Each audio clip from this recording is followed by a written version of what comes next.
4 de outubro, São Francisco de Assis.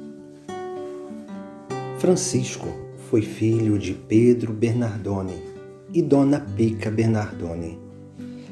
Nasceu entre 1181 e 1182, na cidade de Assis, na Itália. Seu pai era um rico e próspero comerciante.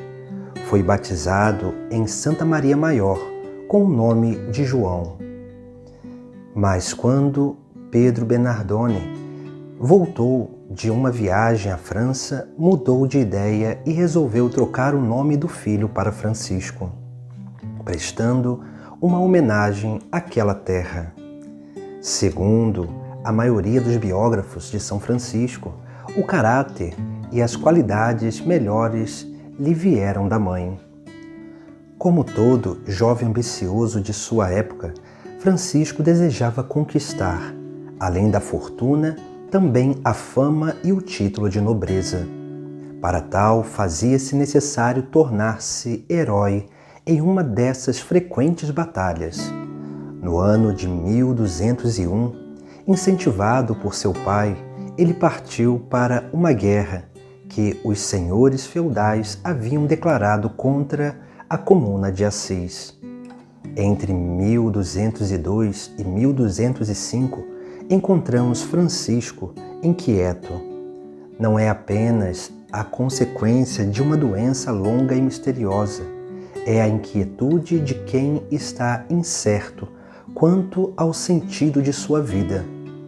Ele decide ser cavaleiro e vai, em nome da honra, defender a Igreja e seus interesses, convocados pelo Papa Inocêncio III. Mas, na cidade de Spoleto, sintomas de febre fizeram com que Francisco não pudesse partir. Ali pensou ter ouvido a voz do Senhor, com quem dialogou: Francisco, o que é mais importante, servir ao Senhor ou servir ao servo? Servir ao Senhor, é claro, respondeu o jovem. Então, por que te alistas nas fileiras do servo? Senhor, o que queres que eu faça? Volta a Assis e ali te será dito. Assim disse a voz.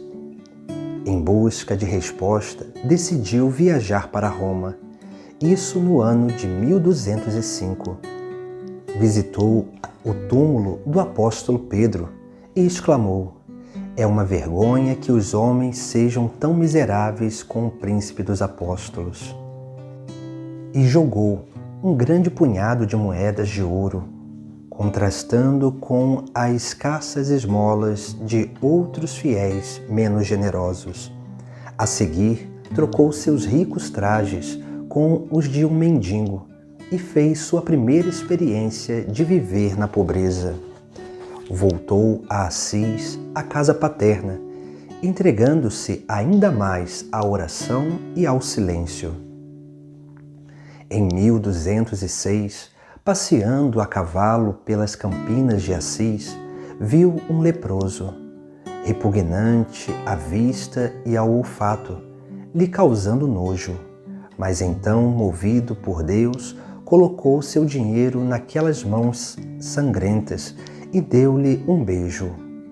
Falando depois a respeito desse momento, ele diz: o que antes me era amargo mudou-se então em doçura da alma e do corpo. A partir desse momento, pude afastar-me do mundo e entregar-me a Deus. Pouco depois, entrou para rezar e meditar na pequena capela de São Damião, semi-destruída pelo abandono. Estava ajoelhado em oração aos pés de um crucifixo, quando uma voz saída do crucifixo lhe falou: Francisco, vai e reconstrói a minha igreja que está em ruínas. Seu pai se indignava cada vez mais e resolveu exigir que seu filho lhe devolvesse tudo quanto recebera dele. Levou-o perante o bispo para que o julgasse. Francisco, ciente da sentença de Cristo: quem ama o pai ou a mãe mais do que a mim, não é digno de mim. E sem vacilar, no momento se despojou de tudo até ficar nu. Jogou os trajes e o dinheiro aos pés de seu pai e exclamou: até agora chamei de pai Pedro Bernardone. Doravante não terei outro pai, senão o Pai Celeste. O bispo então o acolheu, daquele momento em diante cantando: sou o arauto do grande rei, Jesus Cristo. Afastou-se de sua família e de seus amigos e entregou-se ao serviço dos leprosos e à construção das capelas destruídas da cidade. Quando estava quase encerrando a construção da capelinha de Santa Maria dos Anjos, perguntava-se o que faria, o que Deus queria dele. Então, certo dia, Francisco escutou durante a missa a leitura do Evangelho, sem túnica, sem bastão, sem sandálias, sem provisões, sem dinheiro no bolso. Tais palavras encontraram eco em seu coração e foram para ele como intensa luz. E exclamou, cheio de alegria: é isso precisamente o que eu quero. É isso que desejo de todo o coração. E sem demora começou a viver como o faria em toda a sua vida, a pura letra do Evangelho. Repetia sempre para si, mais tarde também para seus companheiros: nossa regra de vida é viver o Evangelho de nosso Senhor Jesus Cristo. A partir de então, Francisco saiu a pregar, percorrendo as vizinhanças e levando o Evangelho. Não tinha intenção nenhuma de adquirir seguidores, somente viver sua vida austera e evangelizar. Porém, logo Pedro de Quintaval se juntou a ele e pelo caminho juntou-se aos dois, Pedro de Catânia. Por 3 vezes abriram o livro do Evangelho e as 3 respostas que encontraram foram as seguintes: se queres ser perfeito, vende o que tens e dá-o aos pobres. Depois vem e segue-me. Mateus 19, versículo 21.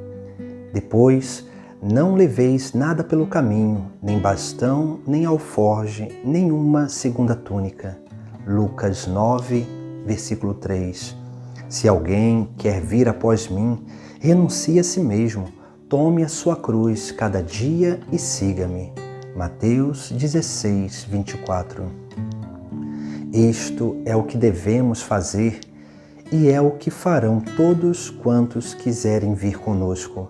Assim exclamou Francisco, que subitamente viu brilhar uma luz sobre o caminho que ele e seus companheiros deveriam seguir. Finalmente, encontrou o que por tanto tempo havia procurado. Isto aconteceu em 24 de fevereiro de 1208, dando início à fundação da Fraternidade dos Irmãos Menores.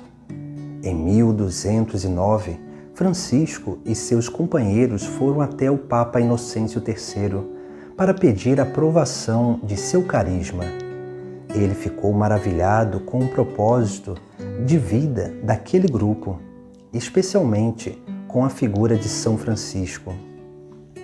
A clareza de sua opção e a firmeza que demonstrava, reconheceu nele o homem que há pouco vira em sonho, segurando as colunas da igreja de São João de Latrão, que ameaçava ruir.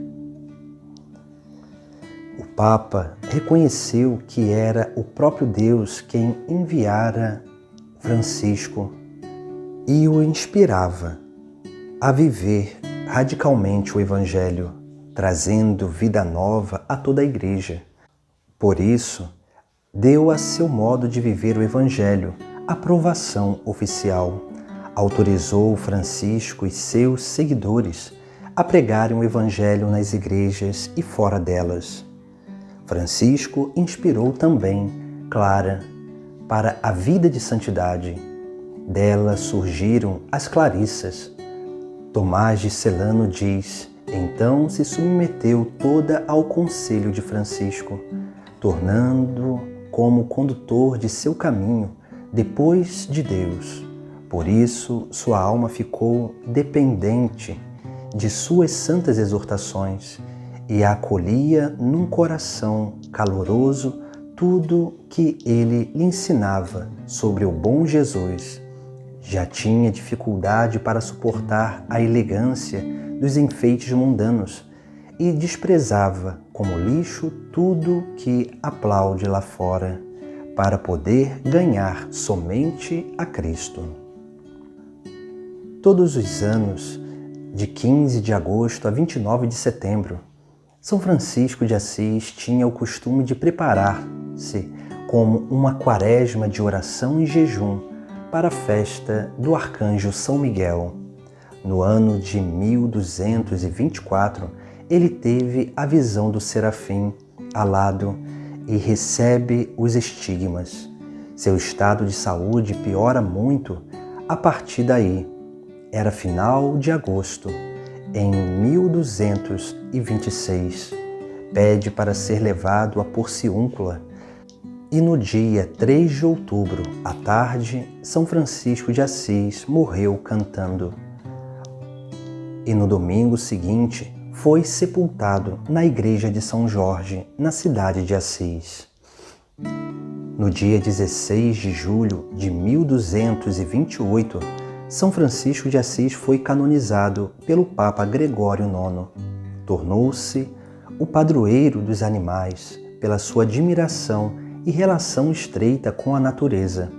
Também foi elevado a padroeiro principal da Itália em 1939 pelo Papa Pio XII. São Francisco de Assis, rogai por nós.